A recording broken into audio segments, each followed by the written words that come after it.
Hi, everyone. Thank you, Um, Tom. Thanks for joining us today. Um, I guess this will be a pretty informal chat, wouldn't it, Kobe? Yes, that you'll be leading and I'll be following. No, I'm joking. We'll all chip in.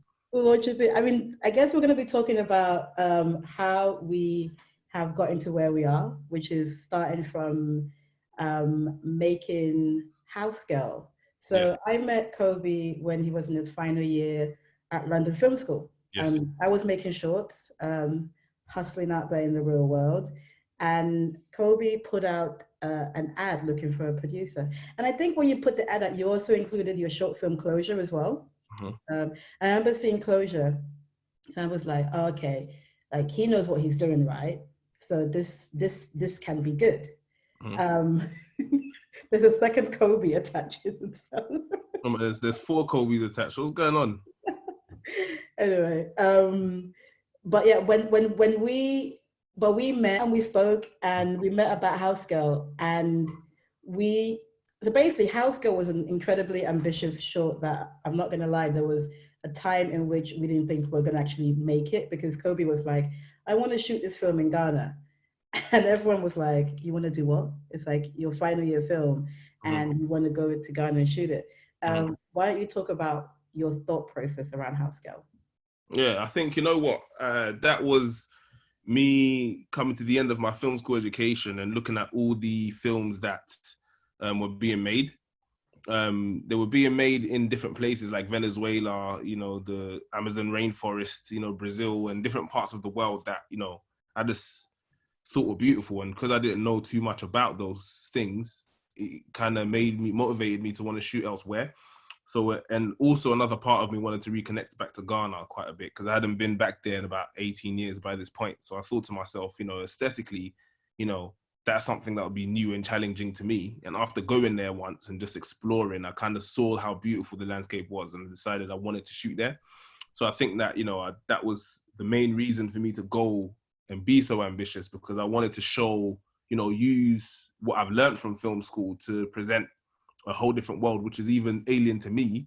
So, and how interesting it was to me. So it'd be interesting to represent that to other people. So obviously, and as you can imagine, someone that hasn't been there in 18 years and a country that doesn't know too much about what the film industry is like in Ghana, it was like a stab in the dark, especially in terms of the finances and putting things together. And actually, Joy is the only person who actually believed in the idea from scratch, which till this day seems to be a bit of a mystery for me as to why she thought that was possible. But honestly, I spoke to about 3 or 4 producers, who kind of, I don't know if they were just intrigued by, this insane idea, but kind of vanished thereafter. And Joy just seemed to just stick, and that's. Yeah, but I think that's also because I think after seeing Closure, I could see that okay, you've got something and you had ambition. And I think whenever you're making shorts, you always need to be able to outdo your last one. You can never be on the same level playing field when you're trying to make short films. So I think for me it was like, okay, so somebody who definitely wants to go places, and also who doesn't love a challenge and a trip back to Ghana to just hang out. Although we didn't realize how crazy it was going to be. But I'll fast forward a little bit to we've got our team together. We know what we're going to do, and we're trying to raise. Was it 20K on Kickstarter? It was actually 10. It was 10K on Yeah, it Kickstarter. was actually 10. And I think that was just because we're trying to do it in chunks where it's like, okay, we get the money for production and stuff, to get moving. And then it was kind of like this exercise of faith that, that the rest of the money would somehow come along, Yeah, but I remember the night that the Kickstarter was basically coming to an end. We had only raised was it 4 grand? Yes. So no, it wasn't a night. It was 3 days before the end. No, it was a night before because we were making plans. Hmm. Oh, I was making plans Plan on B's. budget on what our plan B budget was. Yeah. I was like, we've got to fly all these people to Ghana, Yeah. and we're lacking 6K or whatever it was. Yeah, So I was making plans as to how we're gonna do it because I think we're planning on going in 2 or 3 weeks or something, and then we had one person give us 2 grand, one person give us 4 grand, 3 grand. 3 grand and four Yeah. grand just before the final like few hours Yeah. of the Kickstarter campaign, whom we've never actually met, or we don't know who they are, to be fair. No, you know what? They were actually like anonymous people. And I think that, you know, around that time, I was working full-time at Net-a-Porter. It's actually funny. Like, I was doing full-time there, going to film school, doing the Kickstarter, just killing myself as you do. Do you know what I mean? And it's sort of like, you know, we're going. And I remember we did a lot of like PR and sent out press releases to like, you know, The Voice magazine and, you know, just local newspapers and just trying to be as savvy as we could in that sort of PR marketing department. So I think that may have had a part to play with it.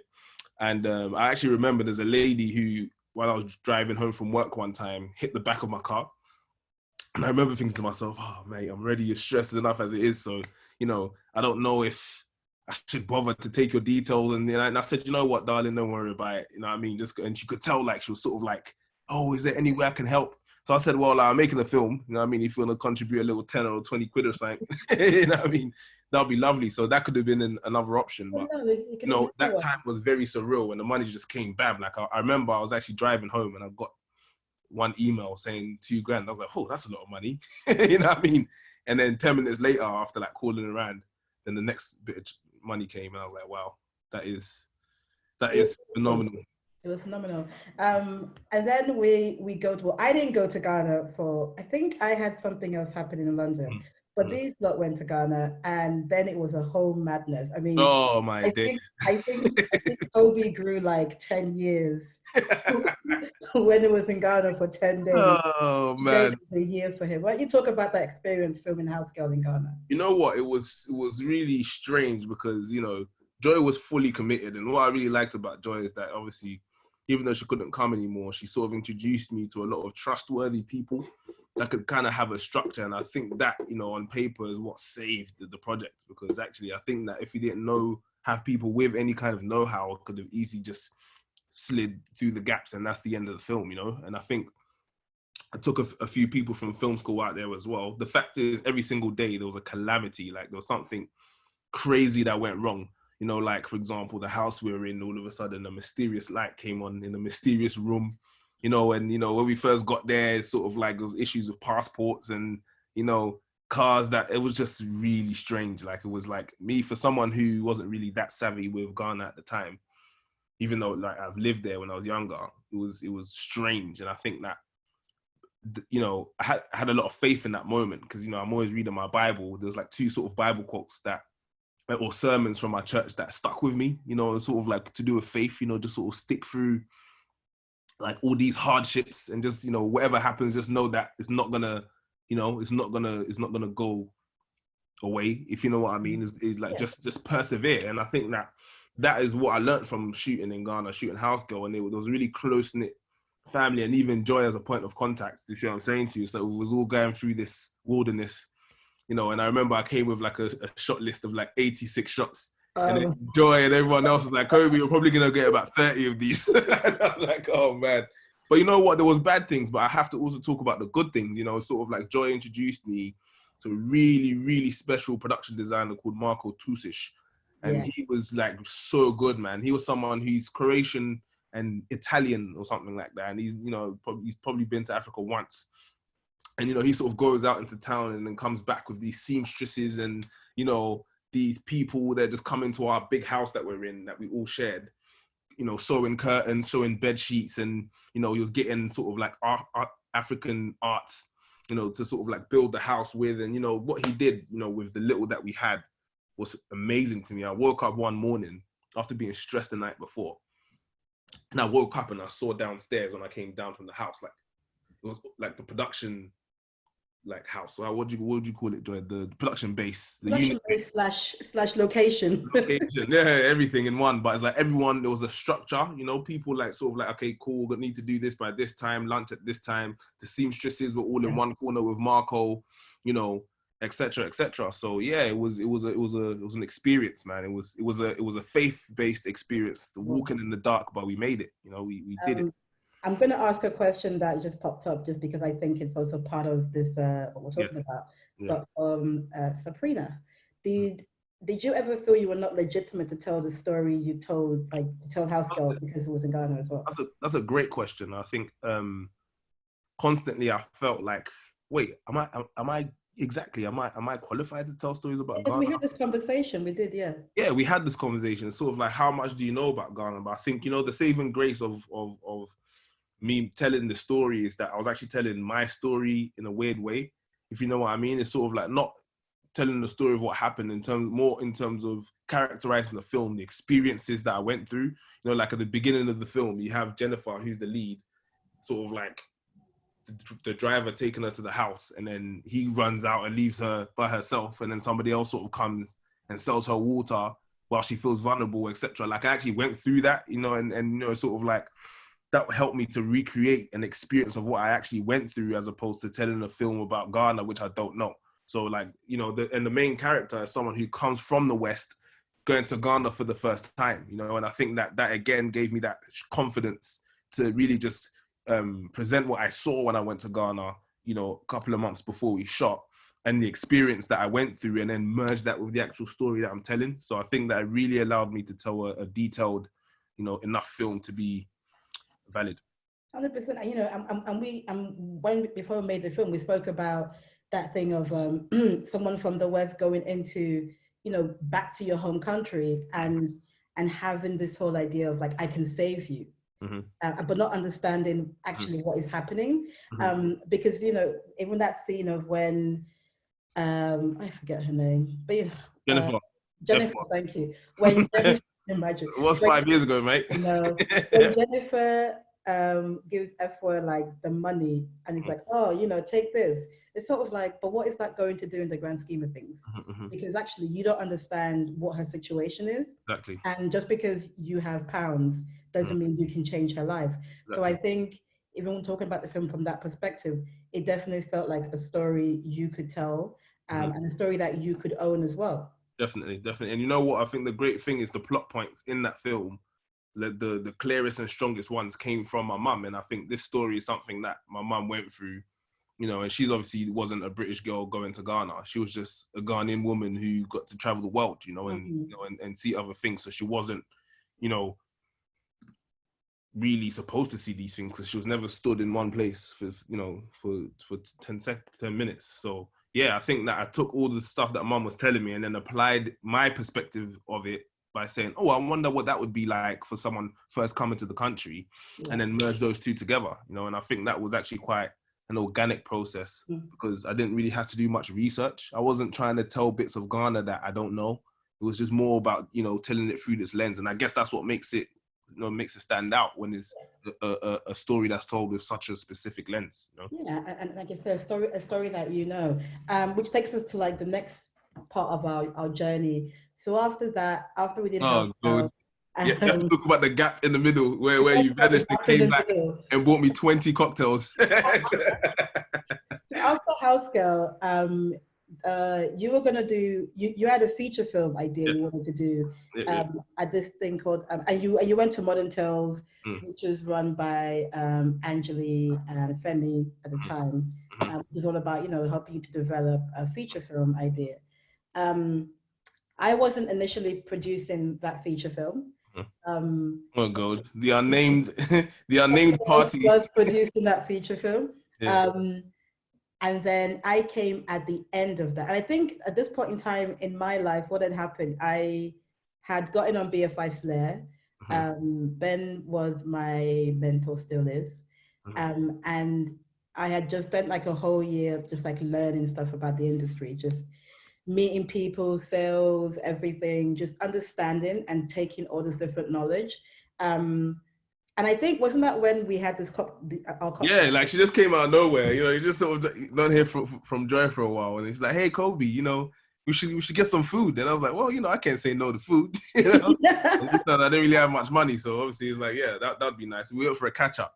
And I just remember thinking, and Joy was, coming with all these new information. I was thinking, wait, hold on a minute, mate. Now, when we was making Ask Girl, he didn't know all this. And then she was just buying me cocktail after cocktail. And then I was just, after about the 10th one, I was like, mate, you're into some money that I'm not, you know what I mean? But it was good. It was a good sort of reconnection, because it was a good reconnection.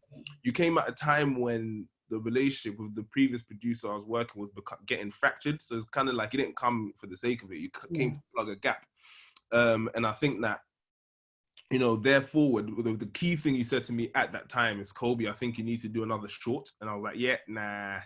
And after that, that's when my interest started to deplete. I was like, I'm not doing another short film. I can't be bothered. After House Girl took everything out of me. Yeah. And I was sort of like, I've done that now. So let me go on and, you know, grab the beast by the scruff of the neck. But I think you said, you know, do another short film. So do another short film. And so, because also I think what happened was, because when you and the other producer, you kind of like felt like, you know, you stopped working together. And then you came to me and you were like, oh, do you want to produce this feature film I'm doing? And I said, okay, cool, but you got to do one more short film. And you were like, that was the requirement. I was like, nah, it's all good. But in the end, you were like, all right, cool, I'll do the short film. And so what we did was that God, Koby sent me a bunch of ideas. Some I was like, nah. You were getting on my nerves. I remember every time she'd go, no, Koby, that's not it. I was like, how do you flipping know? You know what I mean? What did you just say, Nick? I was getting so annoyed because it's like, I really didn't want to do this, you know, short film. And I'm sort of sending scripts and ideas like, and Joy's like, it's good, but, you know, and then, you know, the big thing happened eventually. Yeah. And then he sent through Haircut, the short, like the first draft. Before we get there, I have to speak about how that even came about in the first place. Okay. Right. So beginning of 2017, I met Ashley Walters, and that's because after he saw House Girl that we made, and he was like, "Oh wow, like you know, it's really a black guy directed this kind of thing. You know, that's great." Threw his number at me, so we met up a few times, and actually, what he said was really valuable to me, because he was sort of like, hey, yeah, you know, I think you're great, so write another short film, you know, and let's see if I can get involved with it, you know, get, you know, even acting it, etc. But when he said that, because I was sort of like not really doing much for the rest of the year but developing the feature, like I kind of lost sight of what he said. And then there's this thing that happened in my barbershop as well that kept playing in my head, like Mum's story of House Girl kept playing in my head. This did the same thing. So I remember I eventually got a job that year because I quit work at the start of 2017. And I was really down and out. And then I started working. I hated this job. And these times I was fasting. So I fast sometimes just to reconnect with God. And I was fasting and praying a lot. I was walking home. And I remember when I was walking home from the station, I was just praying. I was like, God, please, man, you know, I hate this job. You know, I feel like it's killing me inside. Like, you know, this is not what I went to film school for, rare. And just help me, etc. And then the next thoughts that came to me, like literally two in quick succession, was the first thing is Ashley Walters said, write a short film and I'll act in it. So I'm just like, well, I'm here sort of like saying, oh, give me away, when that's been there the whole time. And then before I even finished that thought, then the barbershop story that keeps playing in my head came up. And that same night, I went home and I wrote the first draft in 6 hours, sent it to Joy. Then the next day, well, to be fair, you know, she takes quite a while to read scripts. But anyway, whenever she read it, she was like, yep, this is it. And when she said, yep, this is it, I was like, oh, really? Finally, you like it? She's like, yeah, I think this has got a lot of potential. This still takes a lot of work, but etc. And then obviously fast forward to us finishing it. That hit, you know, I guess we can. I mean, we'll go back to like after, so we did the thing, we wrote some drafts, gave it to like Film London for like London Calling Plus. I remember calling Koby and being like, oh, you know, we got shortlisted here. And he was like, what? Because you were walking, I think it was at Raheem, or you were like with somebody. I was with Charles and Abby Wood. We just he literally got off the phone and was like, hold on, Joy, hold on. And he turns to his friend, it's like, I was like, what? He was gassed. I was gassed, man. That was actually a big day for me. I was like, goodness. And really bad things were happening for me at that time as well. Like, not bad things, but like really hard to take, like you know, when you just sort of jump into projects because you really just want to keep busy, and then, you know, kind of kept blowing up in my face. So that was that news that I needed to hear. I was like, and then we begin this process where I say to Koby, right, everything you learned in film school, I'm gonna oh God, wait, before we even get there, Jay, there's some questions. I think we should leave that for the next segment of the discussion, because we need to unpack that. Well, no, I mean, I'll come back to the question because some of them don't relate to this yet, and they relate to our next section.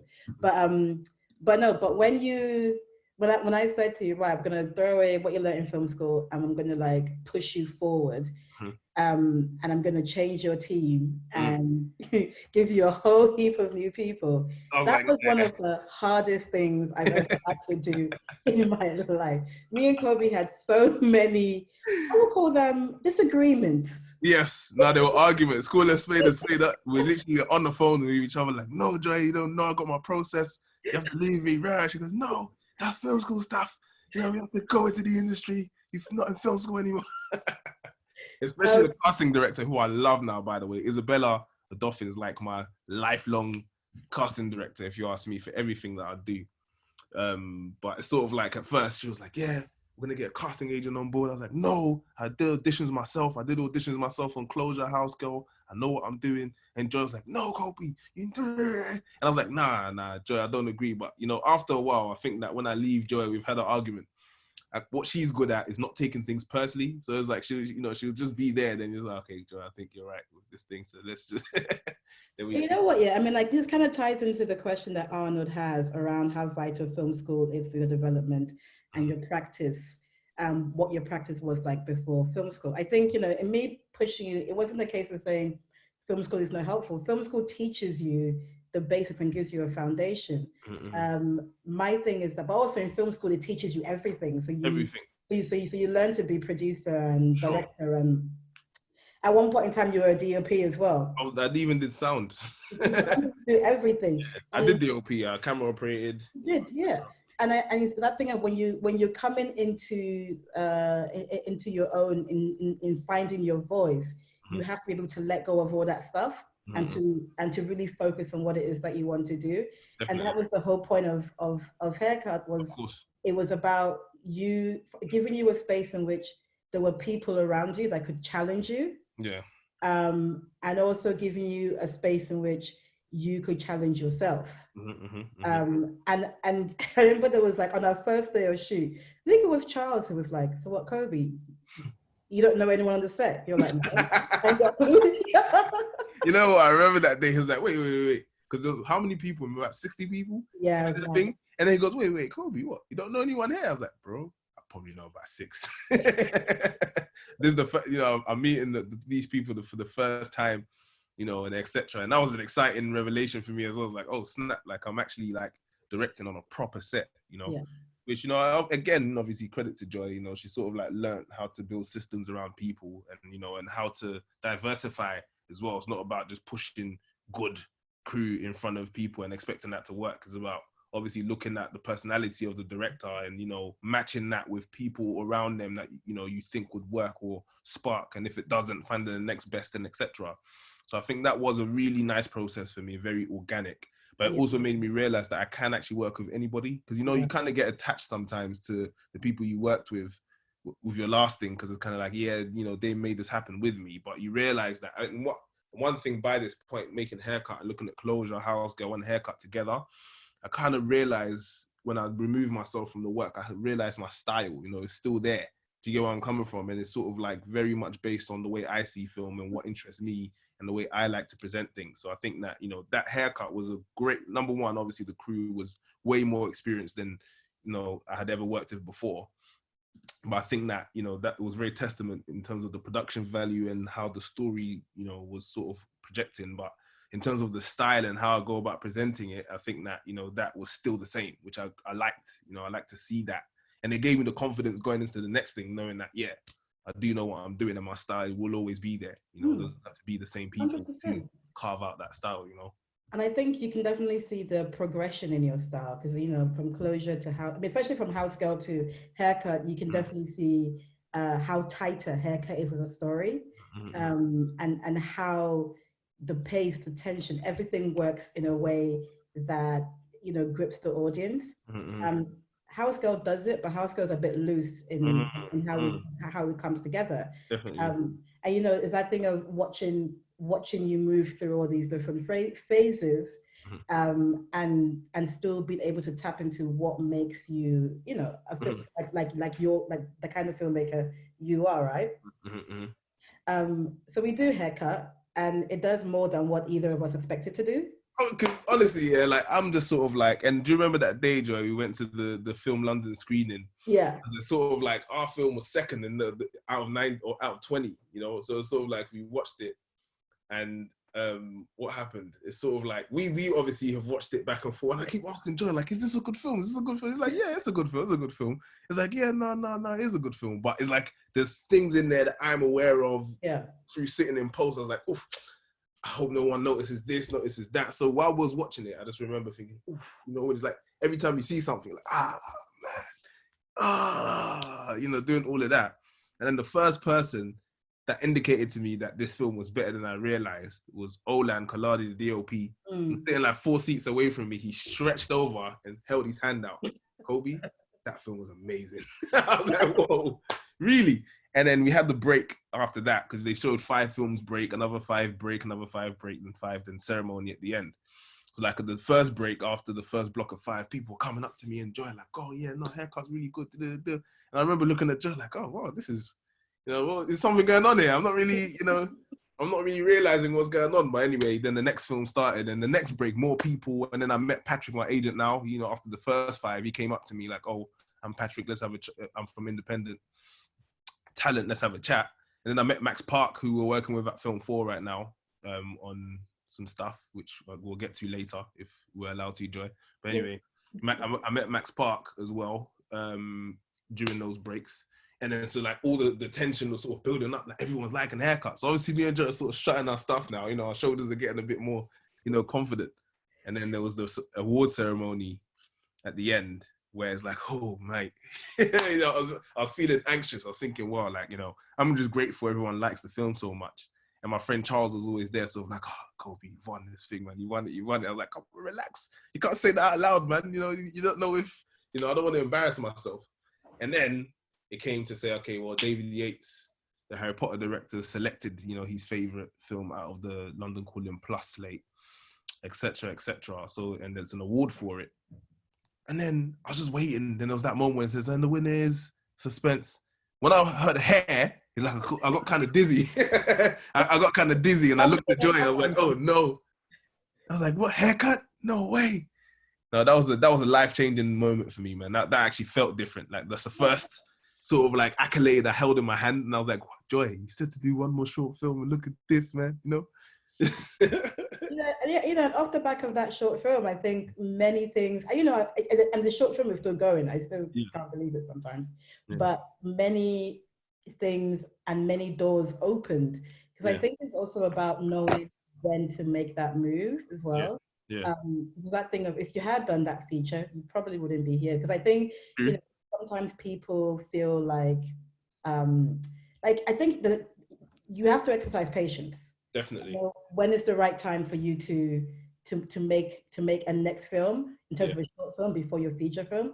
Because also you have time. Because I think the point of Haircut was a stepping stone to making films in a different kind of way. Because features are such a big deal. Like people forget how many hours you spend. But I think I kind of learned that on. But I also feel like, Joy, like the going through the short film process, I think what you really set up around me is, you know, is just a belief in myself. You know, I think that you put things in ways where I was really tested and challenged, and I had to, and me sort of rising to the challenge of, you know, what I learned about myself. It's like, oh, I didn't even know I could do that.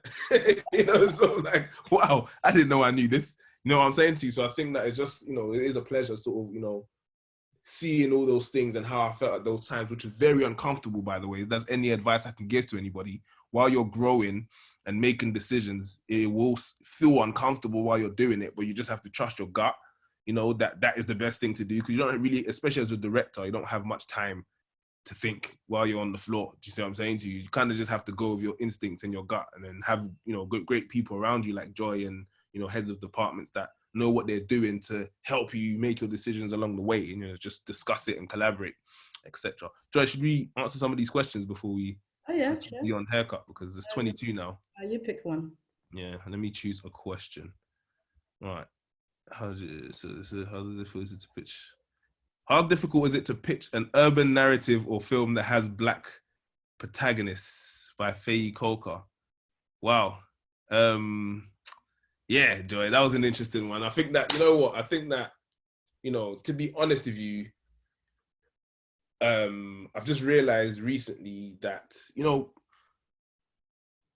when we talk about identity, right? If you see like a black person, you see a white person, or you see two black people and one's Ghanaian or Nigerian, the fact is that, you know, there's certain values and customs, if you know what I mean, between the two groups that either one would never know, if you know what I mean. And I think that sometimes what I learned through the process of haircut actually was that it's not really about, I think that the beauty of cinema is being able to take your perspective and to take your rendition of how you saw things happening and present it in a way that everybody can communicate with. And I think there's a way of doing that. And I think that, you know, is psychologically tested. I'm sure, I'm sure like people have, you know, done research on it, etc., on how humans respond to information. And I think that that's what me and Joy and the script editor would constantly discuss about the story. It's not about saying, oh, you don't understand because you're not from the culture. Actually, the best storytellers are the ones that can tell a story and make somebody from outside the culture understand what happens in the culture by setting up certain rules, sticking to those rules. And, you know, because that's what life is. Life is a group of patterns, if you know what I mean. It's a group of recurring events. And, you know, so when something doesn't happen, even though we expect it to recur, you know, it's for a reason, etc. So it's about, you know, looking at story in that manner. And I think that as a result, obviously working with Joy, she, you know, really, really got to grips with me from script stage and, you know, from the edit as well and stuff, you know, just to make my communication of my idea clearer for more people to see. But I think that she's always been savvy with it because I didn't know. I'm going to be honest. Like, I just knew the reality and I'm sort of like, nah, Joy, these notes are dumb. What do these people mean? I need to do this and that, etc. And I was really getting pissed off. But Joy obviously had a great way of having one foot on the industry side of things, if you know what I mean, and then having the other foot on the black side, you know. And then I'll say something from the black side, and she's like the machine that will filter through, and then she'll present it to the industry the way it's meant to be said, and then vice versa. Because then they might be saying something good over there that I ain't got a clue what you're talking about. So it'll go through someone like Joy who understands the language, if you know what I mean, and then present it to me the way I would understand. And I think you always need the twofold. You need somebody like that, if you ask me, to, you know, be that translator, unless you can translate it yourself. But also it was about telling a story in a way that, you know, will communicate to anybody. Like, I don't want to make a film that only people in Ghana or the UK would watch. I want to make a film that someone in Colombia and Australia would watch and say, you know what, I can connect to this, even though the specifics aren't the same, but the core of it and the human behavior that we're sort of like exploring here, you know, is something I can connect to, you know. So I think that is a long way of answering your question, Faye. I agree with you. And you know what, it's that thing of every story can be universal. Yeah, every single last one. When you look at it in that sense of what is your story about? Is it about love? Is it about hardship? Is it about friendship? Whatever it is a universal topic that everyone can relate to.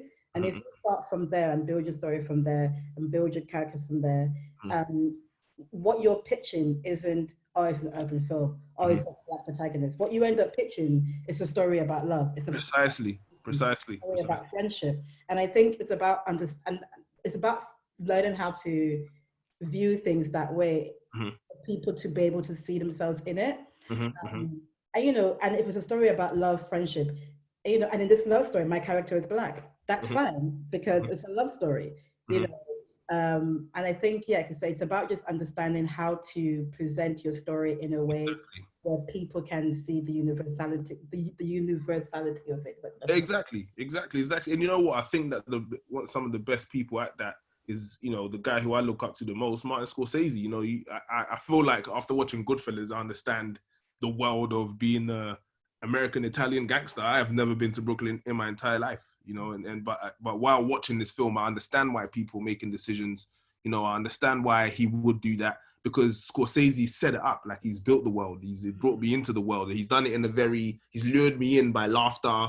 You see what I'm saying to you? By emotional attachment, you know. And that's the thing. If you have your own idea, which is about aliens that land in Kenya in the jungle, you have to set up the rules of that area and what would happen. And you have to, you know, not explain to us, but you have to set up what the dangers are.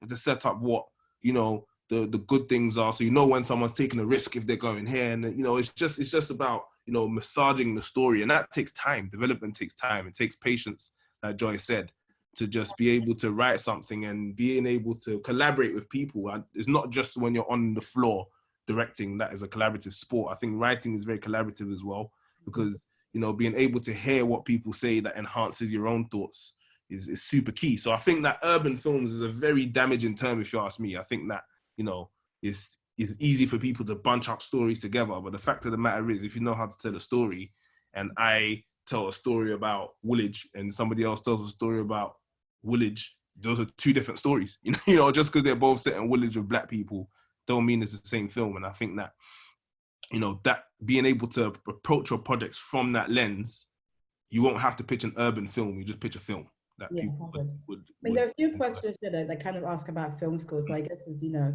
what was the benefit of film school for you? Do you think that it helped you grow? And Yes. do you think that it helped you find an agent, you know? Did you say find an agent?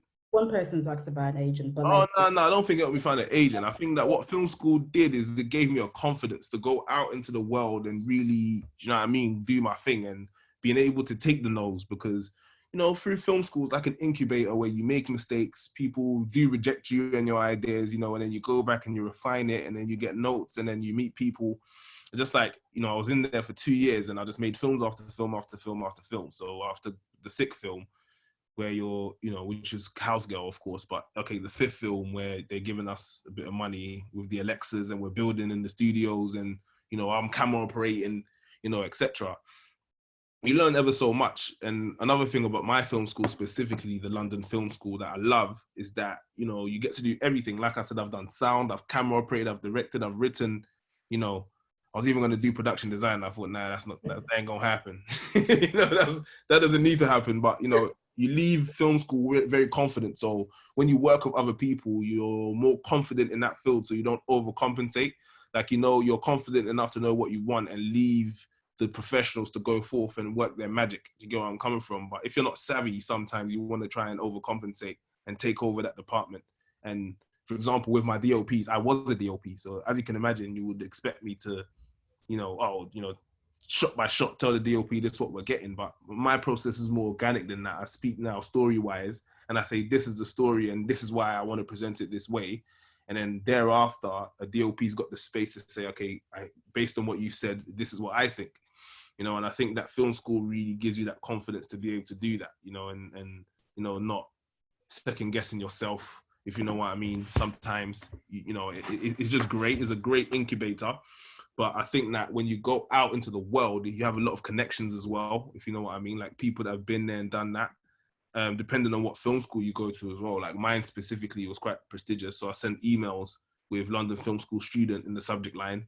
So I met some really big heavyweights in this industry before I even left, you know, which was always great. So I think film school is not needed because, you know, I kind of mentor some people now who are doing decent. You know, they've got agents themselves, if you know what I mean, like at independent, and, you know, they've made their first short, etc. And other people I mentioned on their scripts, they haven't been to film school. So, you know, obviously I've, you know, and I didn't go to film school. yeah, Joy didn't go to film school. So it's one of those ones where I think that is very useful because I've been through it, and I think it did accelerate my trajectory in this industry by many years, I'd say, because, you know what I mean, I had that space and that guidance. Whereas if you go off on your own, you have to be prepared to fall down, make mistakes, and get back up. You know?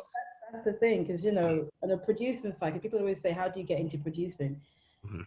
I mean, it's always a hard one because there's so many different kinds of producers. But for me, I just love making films.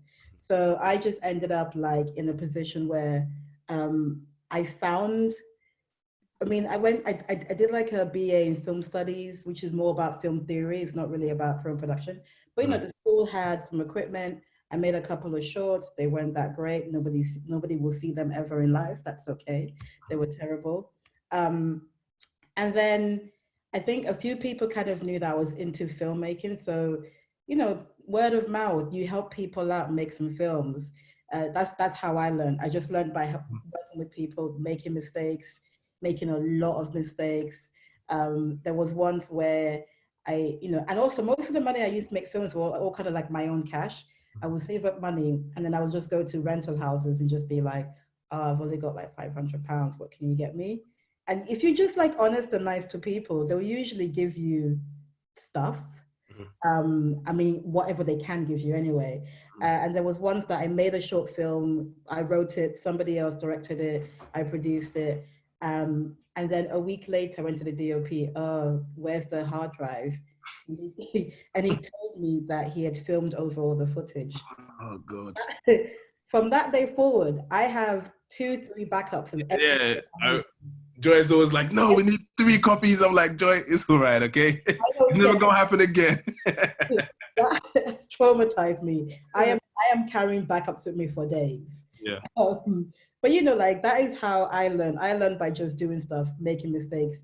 But at the same time, I met some amazing people. You know, that's how I met Marco, and a few other people along the journey. Because I think the thing about making films is that you have to be in it for the long run. Definitely. Because there will definitely be times where you will fall over, and there will definitely be times where shoots will not happen. I've had a shoot like day 2.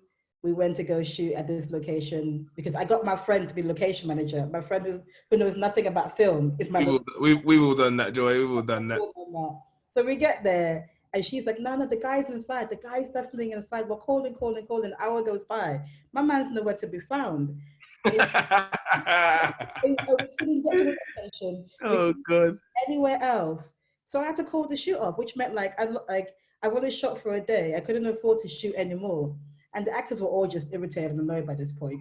And you know, again, that's like money down the drain. But they're all lessons that I've learned along the way, and I have so many more stories of how things have gone wrong. But you know what? I always say you need to learn that stuff when you're starting out. Yes, and when the risk is less. TV, feature film, then you know better. So once you know better, you do better. So I think making shorts is the best time to make mistakes. Definitely. And it doesn't matter what mistakes you're making, because they're not actually mistakes, you're just learning, you know. I think, Joy, I'm going to share what you said with me, because it's like there's something that Joy said to me very early on, which actually still carries me through today, and it's very much a part of my confidence, is when I was making we finished shooting House Girl and we got back to London, and I was just depressed. You know, just because you know, it was quite messy. You know, Joy did her best and the team did their best to sort of keep it, but it's impossible to keep something like that contained, because it's sort of like there's, you know, sort of costs that come out from everywhere. Then, you know, all sorts of things happen. So I remember thinking, oh man, this is stressful. I'm still working full time. You know, I owe people money. I took a leap of faith, you know, did this really pay off? And Joy said one thing to me one time, which kind of stuck with me. She was kind of like, you know what, I promise you, but this year, it would have blown over. Like, honestly, you can stress as much as you want now, but by this time next year, I promise you, you're not going to care about anything you're feeling now. I don't know how that's going to happen, but I can promise you. Like, and she, you know, that confidence in her voice saying that this is going to blow over, I sort of like started to lean on that because I had no choice. And then there was a point when I realized that, wait, what Joy said was true. And I called her, I was like, oh, do you remember when you said and after the thing about film is a risky business. That's why a lot of people are risk averse in this business. That's why, you know, some people may not give an opportunity to no one, to people with nothing on paper, because, you know, there's a lot of money involved, if you know what I mean. So it's just good to be able to have a mentality from early when the risk is low, to just pull your way through problems. And that's something that Joy is great at. I think she's always a calming presence on every project, if you know what I mean. Whereas like people will be sort of like panicking, it's like, we need to do this. But then you speak to Joy and she's like, oh, Koby, don't worry about it. We'll see. And sometimes like, Joy, honestly, if this house burns, I'm blaming you. But yeah, I think that calm approach and that mentality, that mental part of, you know, making mistakes, you have to own it. Like if it happens, it's not the end of the world. You're going to make more films.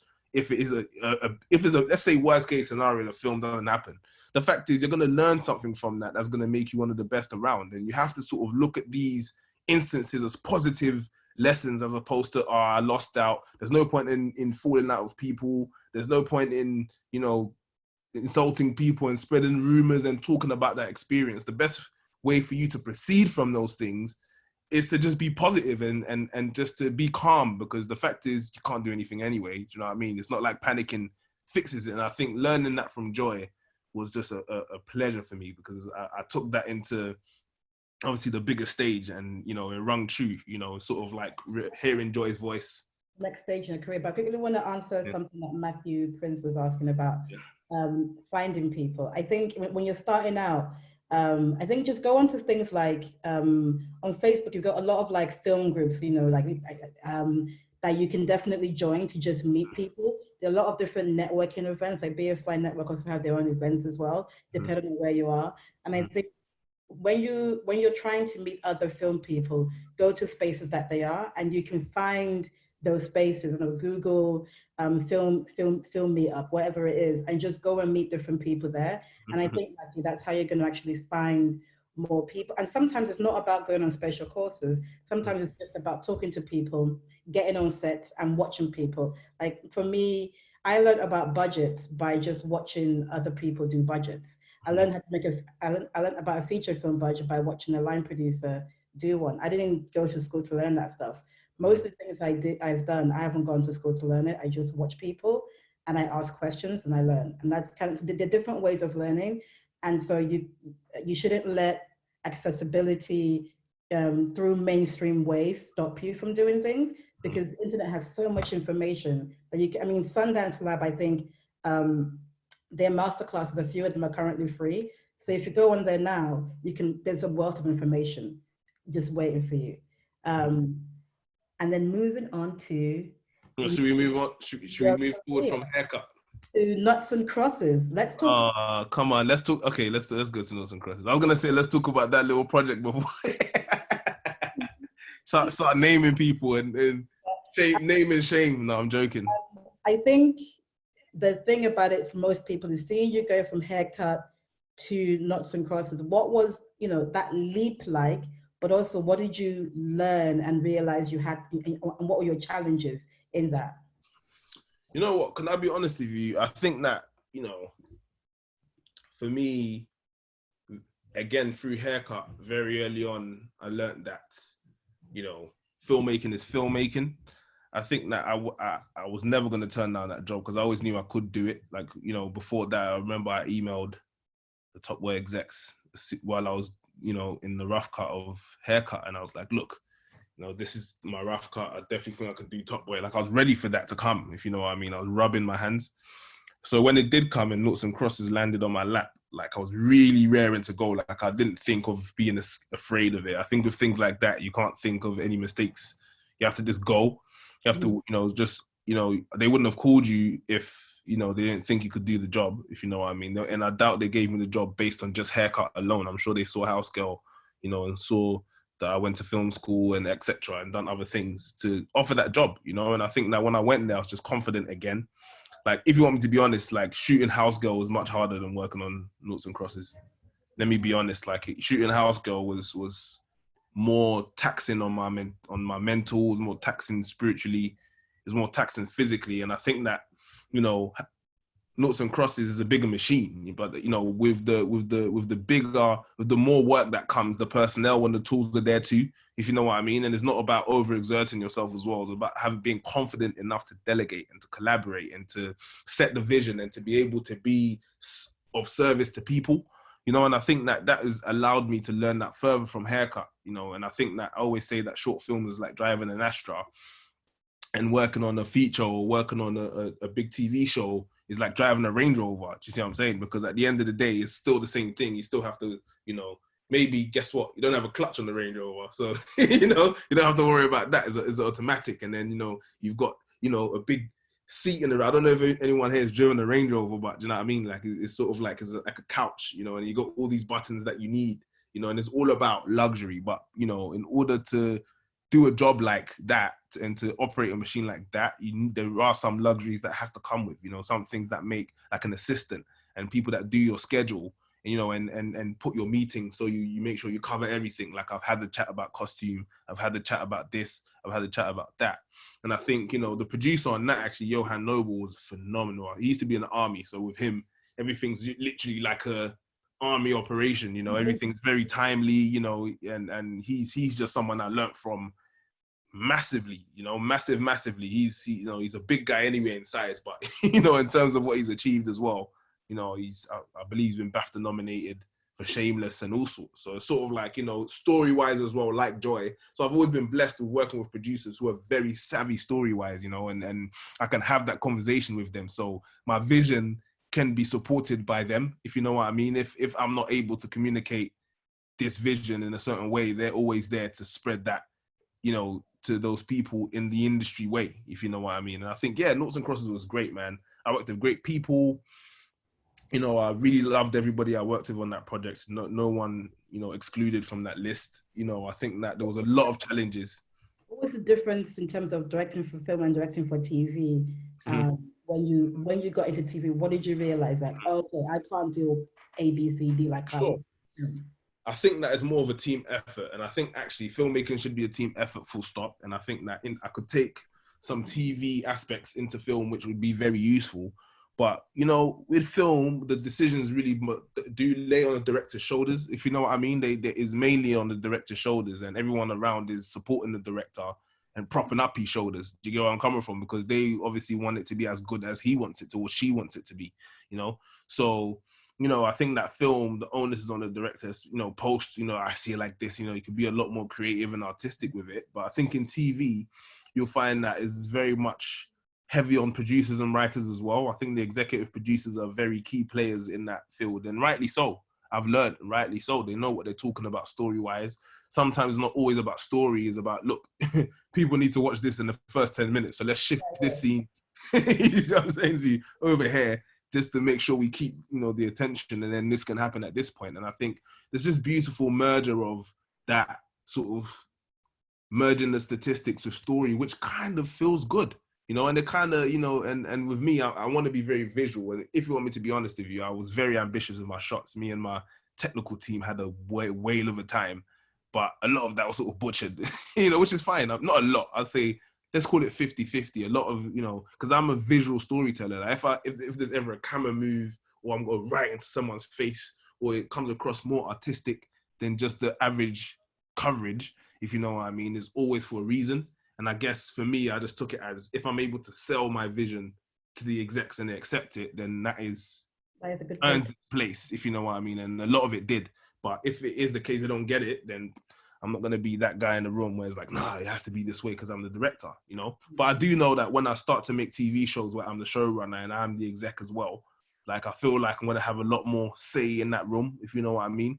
I think that, you know, I'm going to be able to present my ideas a lot clearer, if you know what I mean. Because I think sometimes, you know, you just need a bit more, not power, but you need a bit more scope, a bit more space to push it that bit further for people to see, if you know what I mean. So, but yeah, Noughts and Crosses was life-changing for me. I loved it. I had the time. I learned a lot. You know, I collaborated with great people, and I'm really proud of the work. You know, when I watch it, I honestly get goosebumps when I see the performances of those phenomenal actors.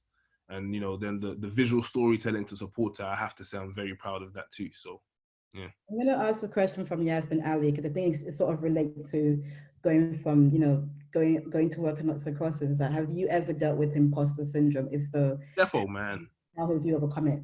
Of course, man. Imposter syndrome just comes with it. I was 28 when I was offered that job, you know. I was a 28-year-old guy. I just left ends maybe like 3-4 years before that. You know, and, you know, sometimes when I speak, you know, ends kind of still comes out, which is not a bad thing. It is me. I'm not ashamed. Yeah, me and Joy don't really speak, you know, sort of clean English. So like, yo, brother, man, hurry up and read the flipping script, man. You know, but it's kind of like, you know, it's sort of like being myself. And, you know, when you go into and I think film school helped a lot because I was kind of like the only person there as well. So I already was experiencing the imposter syndrome in film school, which I got to grips with very early, and I became very unapologetic about it. I was wearing my tracksuits every day. One guy would ask me one day, like, why are you always wearing tracksuits and trainers? And I was like, mate, why are you always wearing leather shoes, bro? Like, that's the weirdest thing ever. But, you know, it was about just putting myself in a different space and celebrating myself and not trying to conform to what people think I should look like if I'm a director. And I think that it was just refreshing for everybody in Cape Town. I got on with everybody from cast to crew, you know, and I think that imposter syndrome shortly vanished because people started not dancing to my tune, but they started to see the workflow I was setting up, and it was favorable for everybody, you know. It's an open floor. Anyone can speak to me. Just obviously we know a set etiquette. We know who you speak to at which time for what. But if it is the case that the hunters, the costume guy is not about, right? Lauren, the costume standby, can speak to me. We have jokes, you know, we go and have, you know, drinks while they're smoking having their cigarettes in the back. I'm just standing around. I stand with the guys that make the slush puppies, and we crack jokes and have our banter, but then it makes everybody want to come to work, and it becomes a lot more fun. Do you get where I'm coming from? So yeah. That's such an important thing to do, because I think even for me, like I definitely suffer from imposter syndrome. I think when I got onto Blue Story, and they were like, okay, it's Paramount and BBC Films, and the budget is 1.3. You know, you got to sit there for a minute here, because prior to doing Blue Story, I'd done like 2 no budget feature films. Like when I say no budget, these films had like 35K shooting budget, yeah. And I was actually developing a different debut feature for like about £1 million. So I was like, okay, I had this mentorship with Ben, which was meant to get me to a place where I will start to be producing films at least £1 million. So it did come at the right time. But I think when they say, oh, it's BBC Films and Paramount, it's like whoa, we. And it was that thing of like, you've got to deliver a studio film on an indie film budget. Yeah. There's already pressure on that. And the thing about it that I think that I kind of got through it was by, especially like that you were saying about House Girl, and how stuff like that really taught us just like, we can do anything at this point. Literally, after House Girls, literally, you actually feel like you're flying, man. You could do anything. So for me, like, I just approached the film as if I would approach any other film. I think that's the same thing, where like you have to go to set as if it was any other day and it was any other production. Because I think if you let the gravity of everything around you get to you, it shrinks you a little bit. You have to approach it like, you know what, yeah, you lot are like me, innit? Like, you're people, you're here to work, I'm here to work. And also remembering why you're there and who you are there, and your position there as well. So I think there were some days on Blue Story where in my mind, like, especially if it was a bad day, I'll be like, what am I doing? I'm not equipped to be doing this. And then I remember, actually, like, these people have put here because they think you can do it. So who are you to say you can't do it? Precisely. It's actually quite insulting to the people who have not rolled the dice on you, but invested in you. They're putting a lot of money behind you. And I think that it's just actually just respectful to say, well, I actually respect those people's decision for me to come and do a good job. And the fact is, Joy knows she knows what she's doing. She's just silly sometimes. Just have to just say, Joy, stop pissing around. You know what I mean? You definitely know what you're doing. And I think that the beautiful part about that is that even though you know what you're doing, you're always growing. Especially when you allow yourself to grow, especially when you allow yourself to say, you know what, I don't know. What do you think? Yeah. You know? And I think that that's the most confident people. If you don't know, don't talk. Like, when you don't know and you talk confidently, right? You know, without listening to anybody else's ideas, you know what I mean? You're sort of shooting yourself in the foot. I'm not saying if you don't know, don't think. Of course think. But have other people else around you, this is what I'm saying to you can talk to, because then that's, you know, when you have imposter syndrome, sometimes you overcompensate. And I think that's the bad thing, you know, when you feel like you have to start, you know, performing and looking like you know what you're doing. You know, sometimes it's about saying, this is my idea, what do you think, you know? I mean, I think that sort of leads us into Zahir Raja's question around, did you feel ready to direct television? Yeah, listen, I was ready for anything. Trust me, if you slap me 30 mil to do a feature, I'm getting ready and rubbing my hands. Like, you see me, I've been that guy. Like, again, I come from ends. I've been in situations no one can ever imagine. I have to be honest with you, and you know, you just have to be ready at the end of the day. You know, some of those scenarios I sort of walked into them myself. Others, you know what I'm saying to you, it kind of came my way. But I think from my upbringing and what I've been through, it's kind of, I'm on my toes by default. Like, and especially when I'm anticipating what I want to do, right? And there's a conversation I was already having with my agent. So when I signed with them, they're like, so what do you want to do in TV? I was like, Black Mirror. Don't want to talk about it anymore. There's nothing else. I want to do high-end drama, Black Mirror. I love it. Love every department of Black Mirror. Bam. They're like, yeah, that's high-end drama, rare. That may take you a couple of years. This is in 2018, by the way. He's like, oh, this may take you about 4 or 5 years, et cetera, et cetera, et cetera. You know, and which is the way the industry goes at the time, you know, it's based on research and what's happened before. But by God's grace, you know, when it came, I was ready because I expected it. I was like, you're saying 5 years, this can happen for me tomorrow, the way my God works, you know what I'm saying? So, you know what I mean? I was just like, let's get this. And then when I started shadowing on Top Boy. That was great. I was sort of learning, and being on a big set, with loads of equipment, of loads of people, and seeing how the directors, like I was shadowing, I wasn't running. So I was basically like just there. A lot of the time I just leave when we're shooting in a cramped apartment, like for Jamie's house and stuff. But, I was just there, and it was great to see. So when I got the Noughts and Crosses job, I was like, okay, so now I'm going to have to do what Brady's been doing. And I can actually do it. If you want me to be honest with you, as I was looking at the Top Boy thing, in my head, I was like, come on, I could do this. Oh my God, there's a question here from, forgive me if I mispronounce the name, Eileen Lee. Like, how did you work with the other directors in Noughts and Crosses? Like, did you guys work closely together? Mm-hmm. I wouldn't say closely, but we did have conversations, which was great. I think that, Julian Holmes is a really great director. He's someone who is very confident with his visual style, if you know what I mean. And he, we all discussed telling the story from the inside out, telling an internal story and, it being very reactive. So you see the reactions before you see what they're reacting to, etc. And he's got his way of doing that. But we had a conversation with him, his DOP, the producer Johan, and me and my DOP, and to talk about continuity of the show so that it all identifies as one show, which is very key and very important. But I think the producer has a big role to play in that as well, if you know what I mean, in terms of downloading all the information from First Block and, being part of the creative discussion with me and my DOP over what ideas we have that works. In, the house style, if you know, but there wasn't really a house style, if you want me to be honest with you, because the reality of Noughts and Crosses is that we were just all great filmmakers just making this film as we go, and we're identifying the bits that start to form the style and leaving that there, and identifying other bits that don't really work until it starts to work, and then leaving that there. So it's like a building process and building the style, and I think we've established that now in a good way. But I think working with the first director, I mean, he was really, when he was doing his thing, I wasn't really about. I just used to come on set like I was shadowing on Top Boy again and just watch him work, which was great. He was always really nice to me. Came and said, explained to me what he was doing when I asked. He never got arsey with me when I asked questions, which was great, and I think that Julian was there for me big time. But yeah, I think that when it got to my episodes, honestly, I mean, when you watch the series, you can see the difference in styles between us two directors. And I was just left in, and Mammoth did great. They just left me to just do my thing, which was, really encouraging. But yeah, I wouldn't say I worked to simplify the answer. I wouldn't say I, worked day in, day out with the Block 1 director, but we had discussions. And when I was shooting some, doing some pickups for him, we'll have phone calls.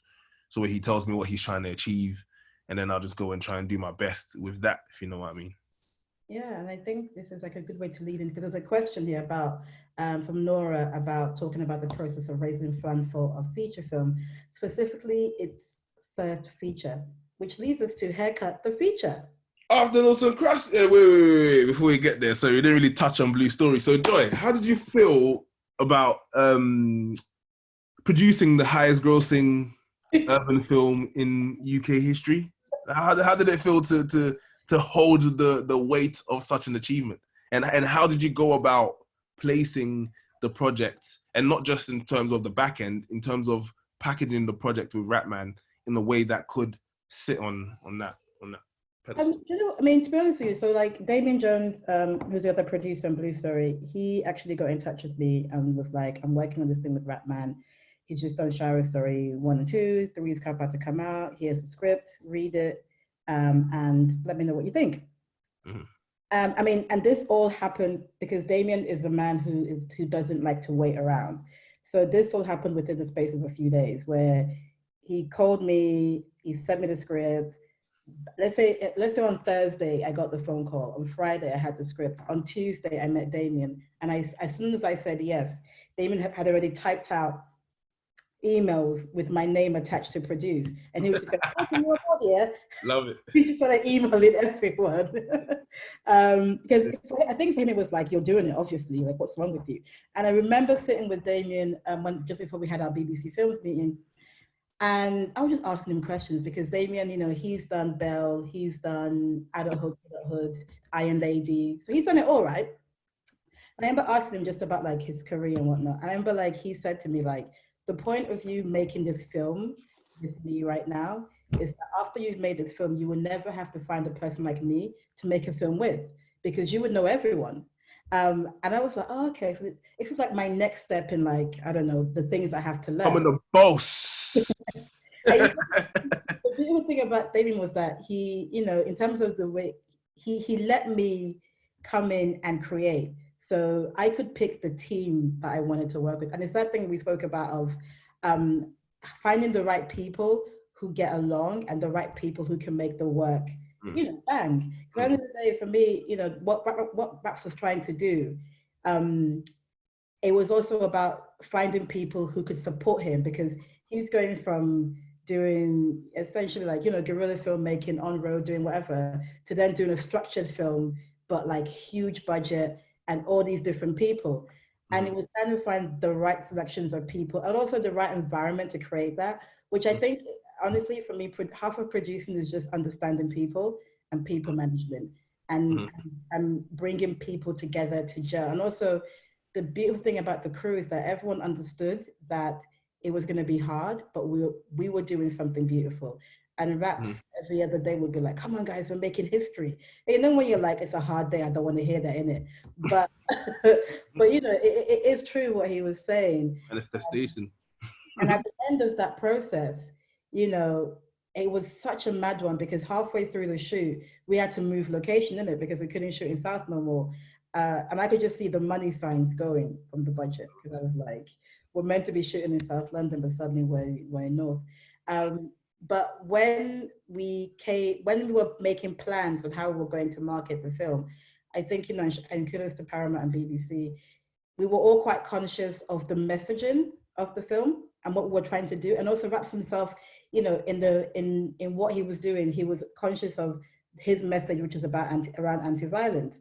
He was like, you know, he only wanted to see one scene that had blood because he wanted that to have an impact on people. But in all, we're kind of, this is a film about telling people to put their guns down, their knives down. So in all the marketing and press material, yes, on some level, you had the idea of the, oh my God, it's a gang film. But actually, when you watch the film, it's not. Like, I think when people went to go watch it, they were actually kind of shocked about how emotional they felt. Like, they would laugh, they would cry, all these different things. And they were really invested in Timmy and Leah. And, you know, when you're making a film, you think, yeah, it's good. But it's a different experience when you're in the room and people are reacting in front of you. And then the whole thing with View Cinema happened, which you don't talk about. But that really helped us, because all that did for us was that people were then interested to know, what the hell is this Blue Story film about? And it was great, because on Twitter, I would see a lot of people who were not the ideal demographic, quote unquote, in terms of like, they were older, usually white men, who were like, oh, this film is amazing, this was great. And suddenly you branch out of what people expect you to, the audience expected to be seeing. So I don't know, Blue Story was like a whirlwind experience. It was one of those films that it did a lot of, and it's still doing a lot of craziness, I think, especially in isolation, because people are just buying the DVD now and watching the VOD. Yeah, well, that's great, man. Congratulations on that achievement. It's you know, you did a great job. But yes, I guess that now leads us to the full circle moment of when we came back together to begin working. So, you know, back to do heck. Actually, no, we were actually going to do a different feature film. Yes. Didn't particularly work out. Yes. For many valid reasons. Numerous reasons. More screaming and shouting with me and Joy, which is great. I think, but I should say the thing about director-producer relationships is that you have to be able to have conversations with each other. Yeah. And still remember it's all about work. That's it. You have to look. The reason why it works with me and Joy is we have difficult convos, and you know, no matter what emotions comes in and out of that, you know, that discussion. One thing I like about me and Joy again is that the mutual respect is there as filmmakers, number one. But on a personal level, she's actually my friend, which I think that, you know, is not always needed with that partnership. Don't get me wrong. But I think that when you do have a friend that you can collaborate with, you have an extra layer of, do you know what I mean? It's sort of like, we can make this happen. And I think that that's something that, you know, I do appreciate a lot. But so we've decided to do Haircut, you know, obviously, which kind of feels like the natural progression from making the short film to go and do the feature. And I think that, yeah. I mean, I guess we can talk about the process of the money, but also we can talk about where you're currently at as well in your process. Because I think, you know, money-wise, raising funds for a feature film, it just depends on, it depends on your package, I guess, because I think, you know, obviously for Koby, he's coming from wanting to make Haircut into a feature film, and Haircut's already done what is known as a short. So you kind of take that to different funding bodies, be it BFI, Film 4, BBC Films, whoever it is, and you go for some development money. Or if you've already got some money, or sorry, if you've already, like, you know, written your feature film script, it's then about figuring out who, like, how you're going to package it and what it's about. And understanding what, I think you have to know who you're going to, because not every film is for everyone, if that makes sense. So a film at Film 4 might not be a film to go to BBC Films. It just depends. I mean, I think that's just more about you learning about the industry and knowing specifically who's looking for what. But I think with Film 4, especially because Max Park had met Koby ages ago anyway, it kind of made sense for that relationship. It was very organic.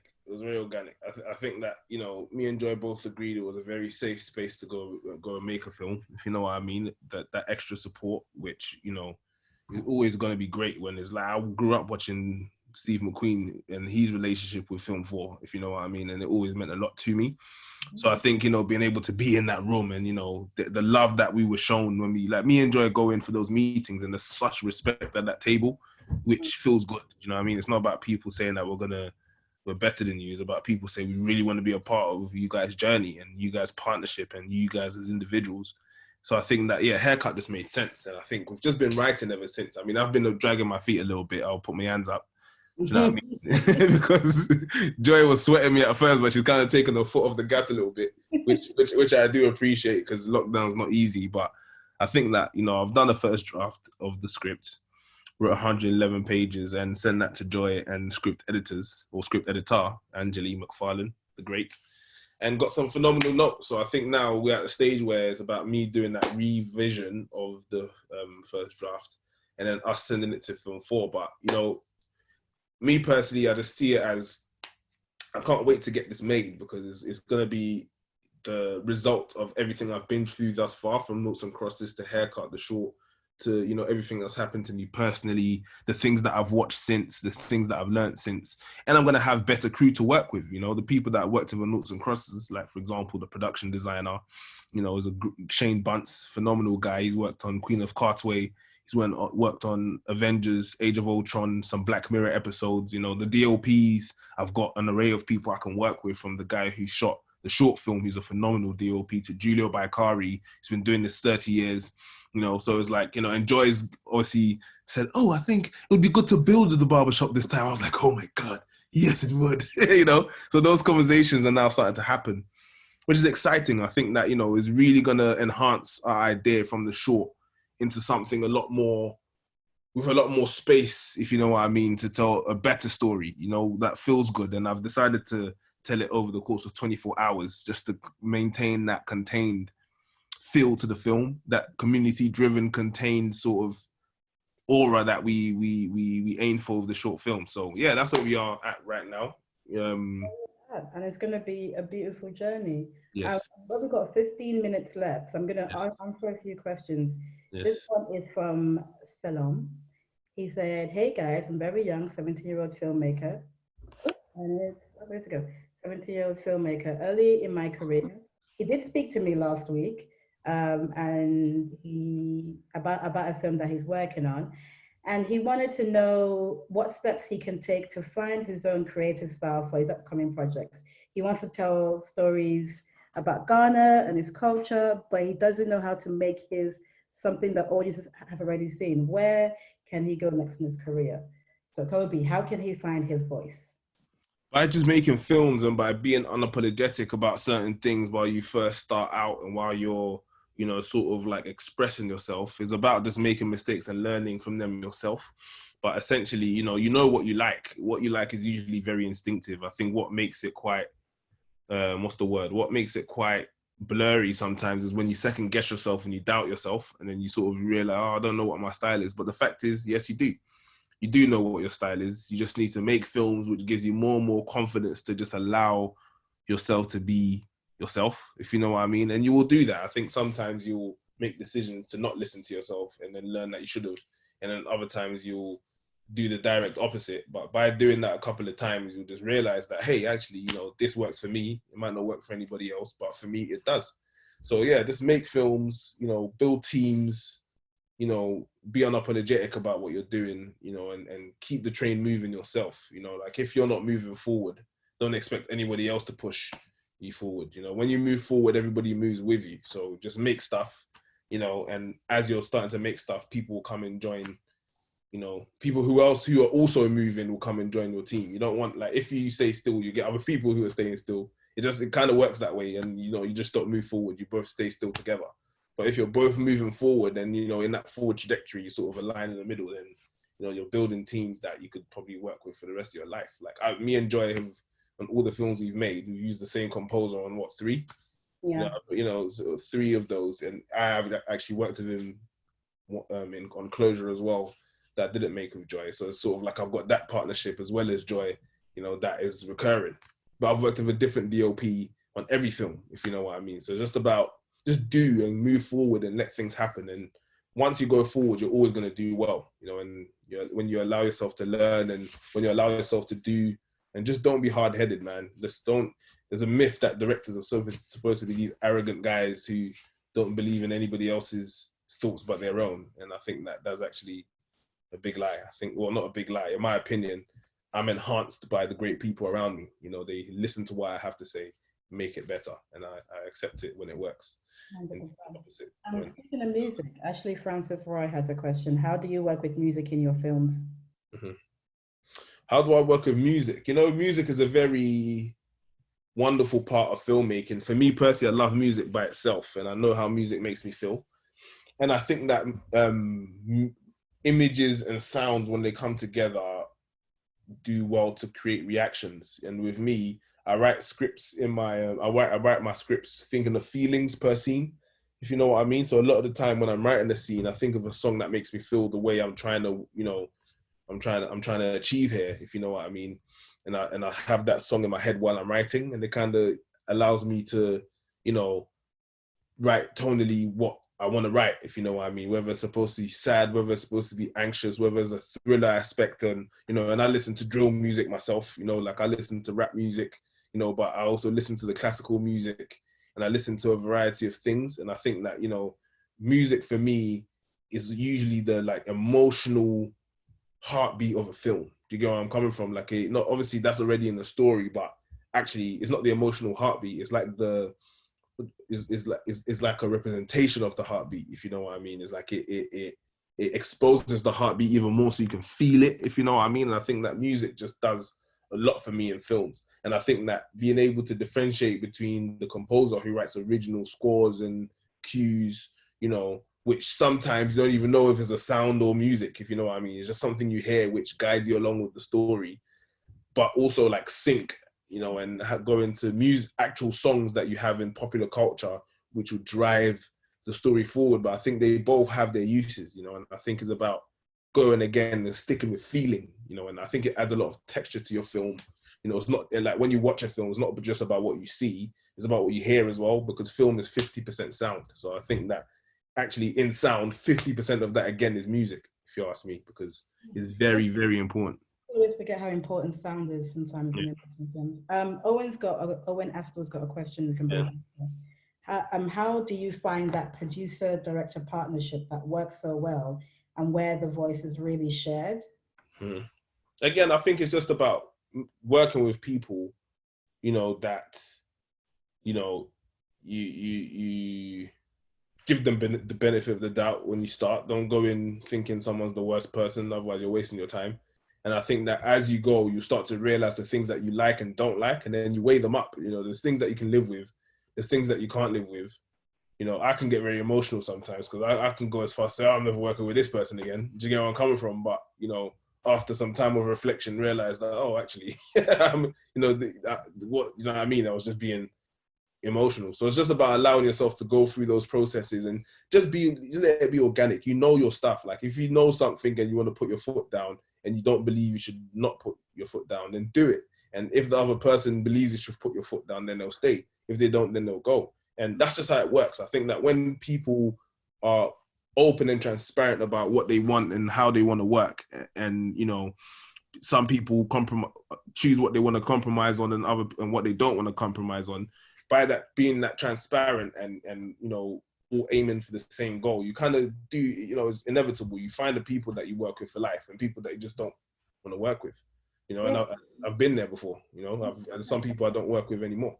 And sometimes, like, whenever I meet directors who want to work with me or people who want to work with me, I mean, my usual thing is like, I'll read a synopsis. If I like it, then I'll meet the person, not to talk about the work, but just to meet them to see if we even get on. Because the producer-director relationship is, it's a marriage. It's like, we are together. We will spend the next 3 to 5 years of our lives together on a feature film. So we have to get on. So I feel like I always kind of prioritize, do I like you? But again, I'm not a fool. If Brad Pitt is like, Joy, do you want to work in a film? I'm going to be like, of course, yeah, I'll work in the film with you. Like, at the end of the day, that's just kind of like the way it is sometimes. But I think you have to be very open to knowing a person in the grand scheme of things. Jade Newington Gardner has a question. What motivated you to keep going when things were challenging for you? Say that again. What motivated you to keep going when things were challenging for you? Well, Joy knows the answer to this, and mine is God. Jesus Christ has saved me time and time and time again. There's times when I haven't known when to turn, and I pray and I just leave it in God's hands. And what I mean by that is I literally just don't stress anymore. Like I just, and it takes practice to get to that place where you just trust in God, because sometimes not everyone is gonna sort of latch on to the way I think or my beliefs in Christ, if you know what I mean. But it works for me, and actually, it works for more than just me. But some people may say, hey, that's not how it works for me, which is fine. But for me, it's sort of like the worst positions I've been in. Even if somebody comes as a resource, or if someone comes and says, hey, actually, gives you some advice that helps, that comes after I pray, if you know what I mean. And so my sort of thing is, every time I'm in a hard place, I tap into the source. And the source for me is God. It's like putting a plug into a socket. That socket is where the electricity comes out of. So every time I need guidance, every time I feel lost, every time I feel sad, every time something's difficult, every time I'm anxious, all the bad stuff, I just put that plug in. Then before you know it, bam, ready to go. And it always works. It's brought me thus far. I think that, and it kind of helps with belief as well, because I think that faith is something that is perceived in the wrong way. People expect good things to happen for you to believe in it, which is the biggest lie in the world. Like, if you want me to be honest with you, the most successful people in life will start to tell you that actually when you have faith in something, then you manifest it, if you know what I mean. And obviously I read my Bible every day of my life, so all I ever read is faith, faith, faith, faith, faith. And actually, if you ask Joy, I share my stories with her all the time. And I'm sort of like, look, I prayed for this, and then this happened, and it happened 10 times better than I thought it would, because I had that faith, So that's what I rely on heavily. Absolutely. Yeah, I guess because like I've been through a lot of like mad stuff just in general in life. Yeah. And at every point in time, I've come out okay. So I think it's similar in the sense of, that thing of like, bad stuff has happened, I survived. Bad stuff happens, I keep going. So I think there's stuff that's happened to me that I'm like, nothing can be as bad as that. So at the end of the day, it's like, if I survive that, I can survive anything. So I just have to keep going. That's kind of like a similar thing to what you're saying. Maybe not faith-based per se, but still like, bad things happen, you keep going. Like, that's it. Life continues. Yeah, life is a whole pile of challenges, and I think that, I just think that you just have to just have a belief. If you want my advice, personal one, I say Jesus Christ, but hey, guess what, guys? You don't have to listen to me. That's the beautiful part of life. Life is a free choice. You see what I'm saying? There's free will, and I think that I've just surrendered my three. But you know what it is? If you think of it as a concept, right? when I do good things, God, I mean, Joy would attest to this. I say it's all glory to God, right? I always do it, you know. So like, oh, thank you, but you know, it's all glory to God. But when I do bad things or when I make mistakes, I take the pressure off myself as well. If you know what I mean. I think that things that are, as a concept of just taking the pressure off yourself to be unapologetic about what you do. Do you see what I'm saying to you? How can you be overly excited and miss opportunities, or be so sad, if you know what I mean, that you miss opportunities? Do you see what I'm saying to you? Stay in a perfect place in the middle where you can just exist and you can just proceed. And I think that actually in any industry you'll go into, football, film, you know, music, whatever that is, I think that mentality goes first. And that's what people need to start understanding. Like, mentality and the way your brain thinks actually is very testament to where you're going to get in your chosen field. Like, you're never going to become Martin Scorsese if you don't believe you can achieve the same things. You'll become as much as your brain will allow you to imagine, if you know what I mean. See if you can achieve it. Last question before we have to go. Abigail Sewell, she'd love to hear about your process of making shot lists. How did you manage to narrow a shot list down from 80 to 30? And you know what, yeah, I will say this before Koby answers. Koby has a habit of always having so many damn shots. Haircut. I remember the final day of haircut. My man came in with like, what was almost 100 shots. Yeah, I had a couple of shots. Like, how are you doing this, Koby? Koby goes, God will provide. God will provide, B. Trust me, that's always my answer. You know, God will always provide, and He did. Like, the ones that don't need to be got won't be got, if you know what I mean, and the ones that do will be got. So I think that the way I do my shot list, I always overcompensate. I think that the more the merrier, because it's easier to subtract than add. You know, if you're underprepared and you come on set and you start to try, and you know what though, having said that, on Noughts and Crosses, me and the DOP kind of came together. We spent all our time during prep together. We speak about films. He's watched Haircut. You know, we speak about loads of different things. And so on the floor, sometimes you'll realize that, you know, what we did is we just freestyle. We just block the scene and allow the actors to lead, and where they feel like they'll move and attach emotion to their movements and let the actors be free, like make it a stage again, you know, make it like theater. And then me and the DOP will go and get the coverage around that, if you know what I mean.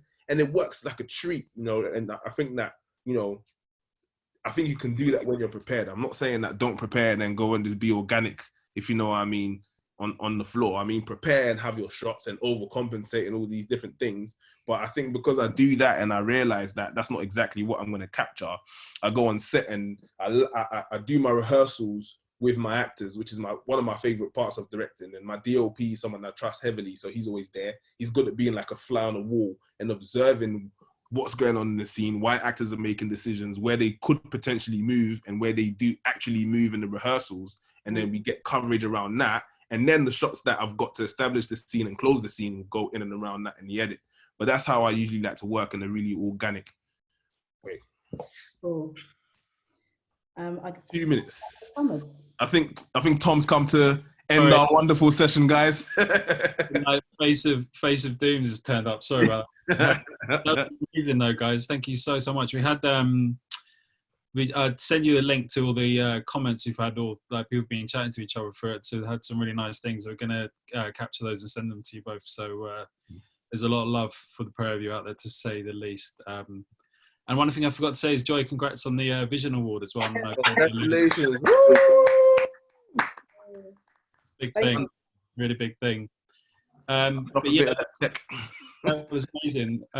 Just to say as well, we have another one of these talks next Wednesday, the 6th, with Anna Burtmark, who worked with Joy, obviously, on Blue Story, which is just around on sound design. She's having a conversation with William McGregor, so they're talking about their work together, but it's mostly on sound and how she works. That's really good. So that should be online next week at 3 on Wednesday the 6th.